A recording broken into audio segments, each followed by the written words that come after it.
Hello students, कैसे हैं आप सब। वैसे उम्मीद करती हूँ आप सब अच्छे होंगे।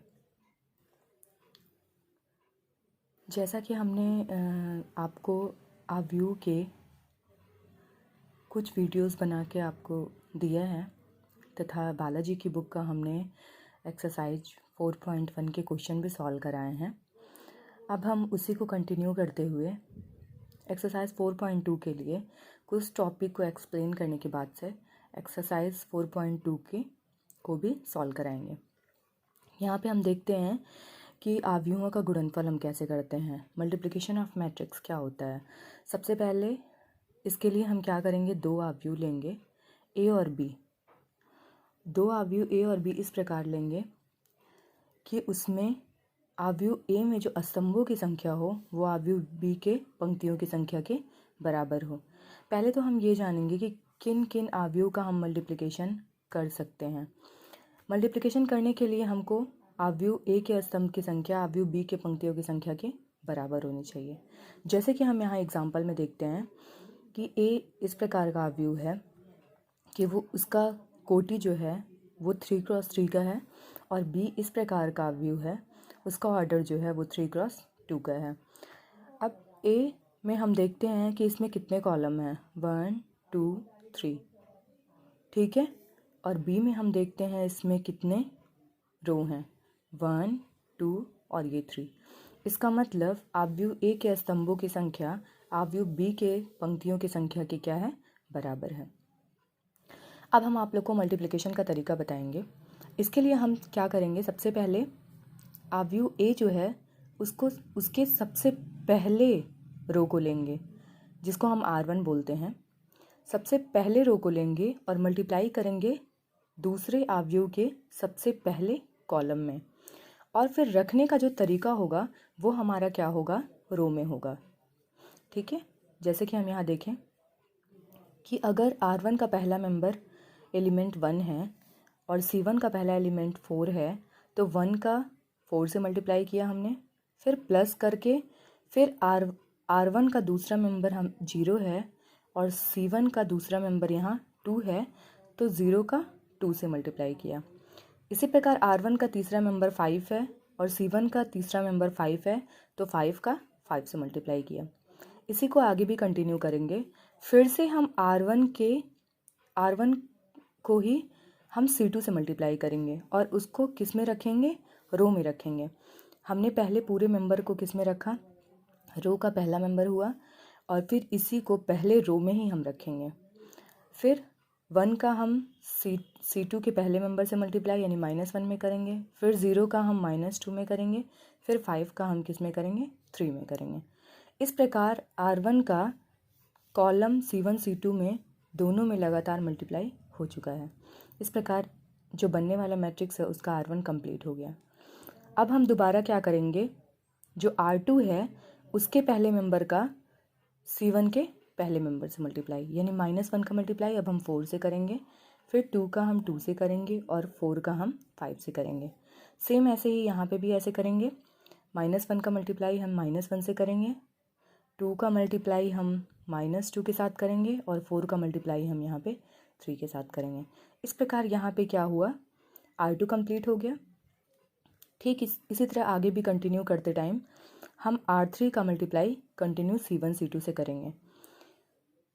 R3 का पहला मेंबर 3 और C1 का पहला मेंबर 4 यानी 3 का 4 से मल्टीप्लाई, -2 का 2 से मल्टीप्लाई, 6 का 5 से मल्टीप्लाई, फिर प्लस करके फिर आगे करेंगे। R3 का 3 का -1 से मल्टीप्लाई, प्लस -2 का -2 से मल्टीप्लाई और प्लस 6 का किससे मल्टीप्लाई, 3 से।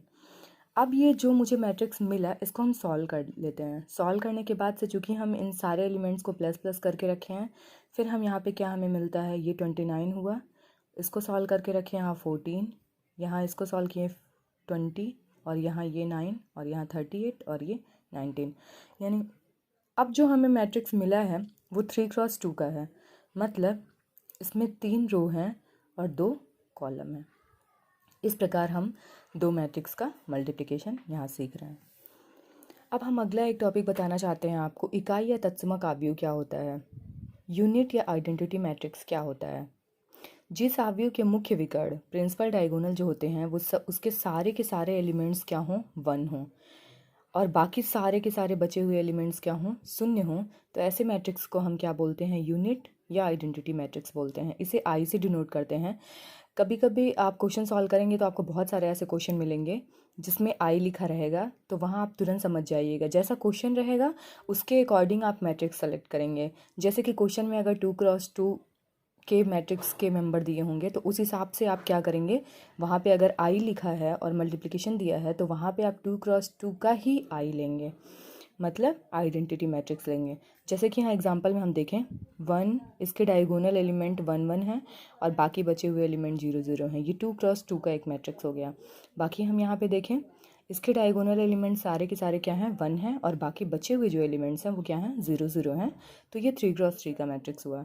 इसी प्रकार आगे भी देख लेते हैं कि यहाँ पे इसके डायगोनल एलिमेंट्स जो हैं वो सारे के सारे 1 हैं और बाकी के सब क्या हैं, 0 हैं। तो ये 4x4 का यूनिट मैट्रिक्स हुआ। ठीक है, जितने भी यूनिट मैट्रिक्स होते हैं वो सब के सब एक स्क्वायर मैट्रिक्स यानी वर्ग आव्यूह भी होते हैं। वर्ग आव्यूह यानी एक ऐसा आव्यूह जिसमें जितने कॉलम होते हैं उतने ही उसमें क्या होते हैं, रो होते हैं। यानी जो इसका कोटि होता है वो 2x2, 3x3, 4x4 और आगे भी ऐसे। इस प्रकार के जितने भी आव्यूह होते हैं वो सब के सब क्या कहलाते हैं, वर्ग आव्यूह कहलाते हैं।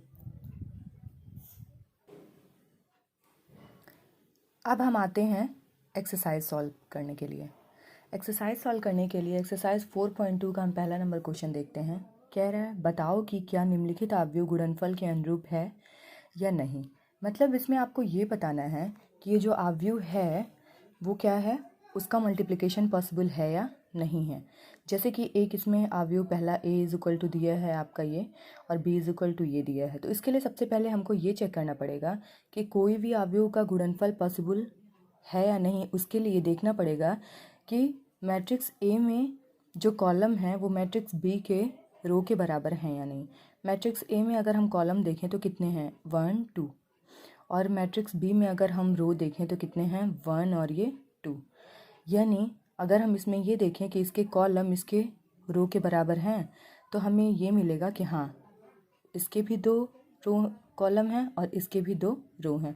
इसका मतलब जो पहला क्वेश्चन है इसका गुणनफल संभव है, मतलब ये गुणनफल के लायक है। अब इसका दूसरा क्वेश्चन देखते हैं हम। a is equal to -5, -7, 6, -8 and b is equal to 3 और 4 दे रखा है। यहाँ पे हम ये देखेंगे कि इसके कॉलम कितने हैं। अगर हम कॉलम देखें तो कॉलम यहाँ 1 2 2 कॉलम है, बट यहाँ पे अगर रो देखें तो रो देखिए सिर्फ एक है। इसका मतलब इसके जो कॉलम हैं वो इसके रो के इक्वल नहीं है। इस केस में क्या होगा कि पहले के दूसरे क्वेश्चन जो होगा इसका गुणनफल क्या है, संभव नहीं है। यानी इसके लिए इन दोनों मैट्रिक्स के लिए गुणनफल संभव नहीं है। इसी प्रकार तीसरा हम देखें, तीसरे में भी कॉलम कितना है, 3 है, बट अगर रो देखें तो रो 2 है। इसका मतलब ए के जो कॉलम हैं बी के रो के बराबर नहीं है, अतः इसका भी आव्यूहों का गुणनफल पॉसिबल नहीं है। अब हम क्वेश्चन नंबर 2 देखते हैं। आव्यूह बी ज्ञात कीजिए यदि a इज इक्वल टू 1 4 3 2 है and a plus 2b is equal to a square है। इसके लिए तो आप मैट्रिक्स का भी हमने एग्जांपल में गुणनफल बताया, यह आप सॉल्व कर सकते हैं कि a मैट्रिक्स है प्लस 2b है, तो b आपको निकालना है और a स्क्वायर दे रखा है इसने, और a मुझे पता है, यानी a को हम 2 बार लिखेंगे और उसका क्या करेंगे, मल्टीप्लिकेशन कर लेंगे। ठीक है, उसके बाद से क्या करेंगे, इस a को इधर भेज के और b की वैल्यू फाइंड कर लेंगे। ये जैसे एक इक्वेशन सॉल्व होता है वैसे ही इसको हम जनरली सॉल्व कर लेंगे। क्वेश्चन नंबर 3 भी ऐसे है, क्वेश्चन नंबर 4 भी ऐसे ही सॉल्व करेंगे। इसमें a square is equal to b square. Question number 4 देखिए, यदि a is equal to 0 1 1 0 and b is equal to 1 0 0 -1 है तो सिद्ध करना है कि a square is equal to b square is equal to i। इसके लिए हम क्या करेंगे, a का a से ही मल्टीप्लाई करेंगे तब हमें a स्क्वायर मिलेगा, और b का b से ही मल्टीप्लाई करेंगे तब हमें b स्क्वायर मिलेगा। इन दोनों को सॉल्व करने के बाद हमें i मिलना चाहिए। हमने आपको अभी बताया कि i जो होता है वो एक इकाई आव्यूह होता है, इकाई मैट्रिक्स होता है। इसके लिए हमें जो आई मिलना चाहिए, वो क्या मिलना चाहिए, उसके सारे डायगोनल के एलिमेंट्स 1 और बाकी बचे हुए सारे एलिमेंट 0 हों। यह चूँकि यहाँ पे 2x2 का मैट्रिक्स यूज किया गया है, तो हमें जो आई मिलेगा, यूनिट मैट्रिक्स मिलेगा, वो 2x2 का ही मिलेगा। बाकी इसका दूसरा जो है ये एक सिंपल मल्टीप्लिकेशन है, इसको आप सॉल्व कर सकते हैं। क्वेश्चन नंबर 5 भी एक सिंपल मल्टीप्लिकेशन है, इसको भी आप सॉल्व कर सकते हैं। क्वेश्चन नंबर 6 देखिए। क्वेश्चन नंबर 6 में आपको क्या करना है, ए की वैल्यू दे रखी है, ए की वैल्यू हम पुट करेंगे, बाकी a² + 2a - 7i, और आई की वैल्यू हम क्या करेंगे, 3x3 का ही मैट्रिक्स रख के यूनिट मैट्रिक्स रखेंगे। मतलब इसके लिए हम क्या रखेंगे, 3x3 का यूनिट मैट्रिक्स, यानी यहाँ पे 1, फिर 0 0, फिर 0 1 0, फिर 1 0 0, इस प्रकार का लेके वैल्यू इसमें पुट करेंगे और इसकी वैल्यू फाइंड करेंगे। क्वेश्चन नंबर 7 देखिए, कह रहा निम्नलिखित को ज्ञात कीजिए। इसके लिए हम क्या करेंगे, इसमें देखिए क्या इन दोनों का मल्टीप्लिकेशन पॉसिबल है, कैसे देखेंगे। इसमें कॉलम कितने हैं, 3 कॉलम है, ठीक है। और अगर रो की बात करें तो रो भी 1 2 और 3 है, यानी इसका मल्टीप्लिकेशन पॉसिबल है। क्वेश्चन नंबर 8 देखिए, ये क्वेश्चन हम आपको सॉल्व करके दिखाएंगे।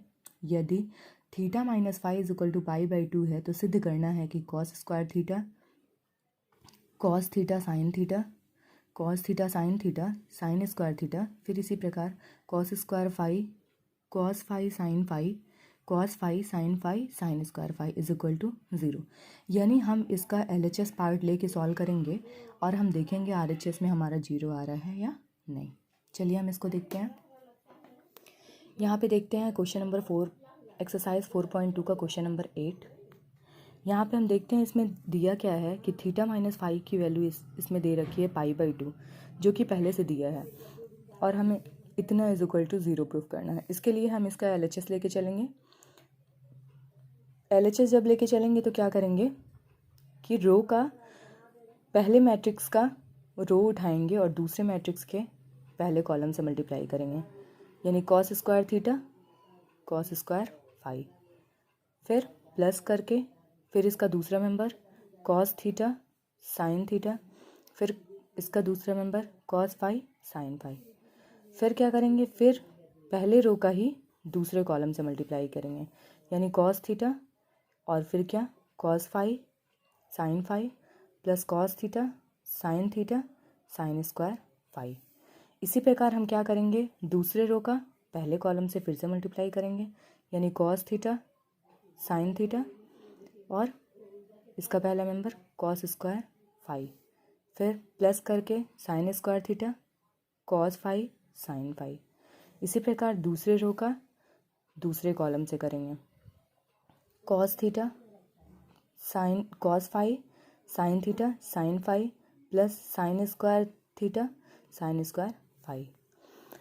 अब हम क्या करेंगे, जो कॉमन है उसको बाहर कर लेते हैं। जैसे कि इसमें पहले देखते हैं, पहले रो के पहले मेंबर में इसमें cos θ cos फाई दोनों में कॉमन है, इसका मतलब हम इसको क्या करते हैं, बाहर कर लेते हैं। cos θ cos फाई बाहर कर लेते हैं, अंदर हमें क्या मिला, यहाँ पे cos θ cos फाई बचा और यहाँ पे क्या बचा, sin θ sin फाई बचा।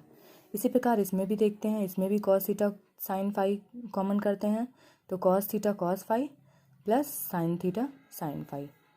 इसी प्रकार इसमें भी देखते हैं, यहाँ पे भी क्या कॉमन है, sin θ cos phi sin θ cos phi, उसको बाहर कर लेते हैं और अंदर क्या बचा, cos θ cos phi plus sin θ sin phi.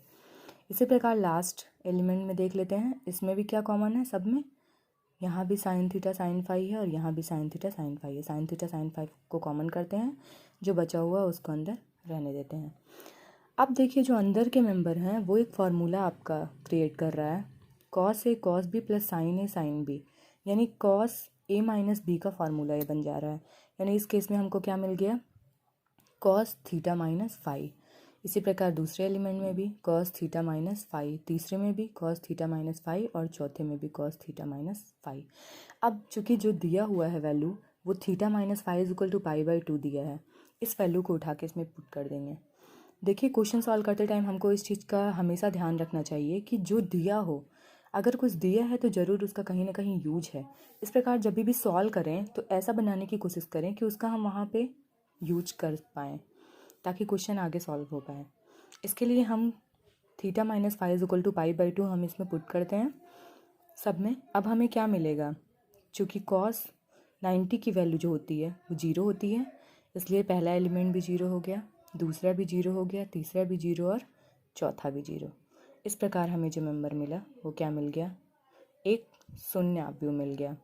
शून्य आव्यूह क्या होता है, एक ऐसा आव्यूह, एक ऐसा मैट्रिक्स जिसके सहारे के सारे मेंबर क्या हों, 0 हों। और शून्य आव्यूह की वैल्यू हमेशा किसके बराबर होती है, 0 के बराबर होती है। इस प्रकार LHS is equal to RHS।